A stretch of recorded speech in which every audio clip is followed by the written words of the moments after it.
If you want to be able to calculate the number of days that have passed between a start date and an end date, for example up here I've got quarters 1 through 4 with their start and end dates.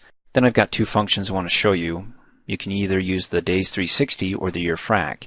The difference between the two is the DAYS360, to keep things, well, even, easier to work with, it assumes that every month has 30 days. It doesn't, like February has 28 and August has 31, but if you're just operating in generalities, then go ahead and use this function. I'm going to show you that by clicking here and inserting the function and type in the first couple of letters of the name of the function. There it is, down arrow key.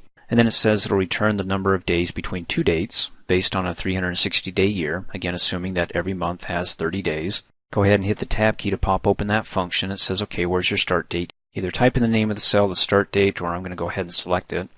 Then comma, go to the next argument in this function here that's in bold, select that to answer that argument, and then comma, and then it says, okay, how do you want to calculate this? Do you want to use it US method or European? I can select either one of those, but by default, if I go ahead and select neither one of those, hit the backspace key so I just answer the first two arguments, it's going to default to the US method. Hit the enter key and there we go. And then if I want to go ahead and calculate that as a percentage out of the year, which doing the math in my head, that's 25%, but in any case you can hit the equals key on the keyboard, select the cell that we want to divide by the total number of days within the year.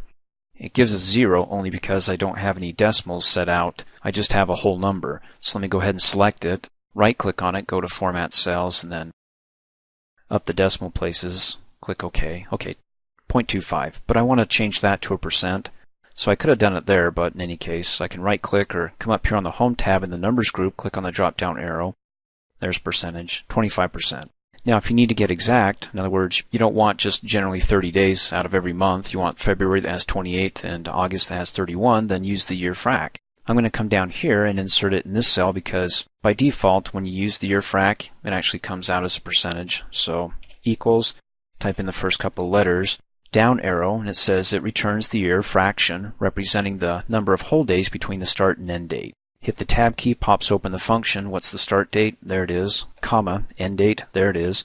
Comma, and then it says, okay, you've got a bunch of choices here. Do you want it based on a 360-day year, which we just did with the DAYS360? So I suppose that you don't have to use the DAYS360, just use the YEARFRAC because it gives you that option to treat it like 360 days. But I don't want to do that. I'm going to down arrow to the actual 365 days within the year. Go ahead and hit the tab key to select it so it pops open. You can see I've got the number 3 up there for the number 3 option. Then hit enter and there we go. Again, it gives me 0 because I don't have enough decimal places there. So I can come up here on the Home tab in the Number group and then hover over the increased decimal. Click on it once, twice. That works too. How about 3 times? So as a percentage, that's how many days have passed. And then if I want to go ahead and get the exact days there, just take the number here, that cell, multiply it by 365, the total number of days within the year. So select it, equals that cell, asterisk 365, enter, and it gives me the total number of days that have passed thus far, at least with quarter 1 here. Thanks for watching. Hey, as a quick reminder, if you like my video, please give it a thumbs up. You can also click on me and subscribe to my channel, get notified of the latest videos, and for only $2 a month, you can have access to all my Microsoft Office training videos.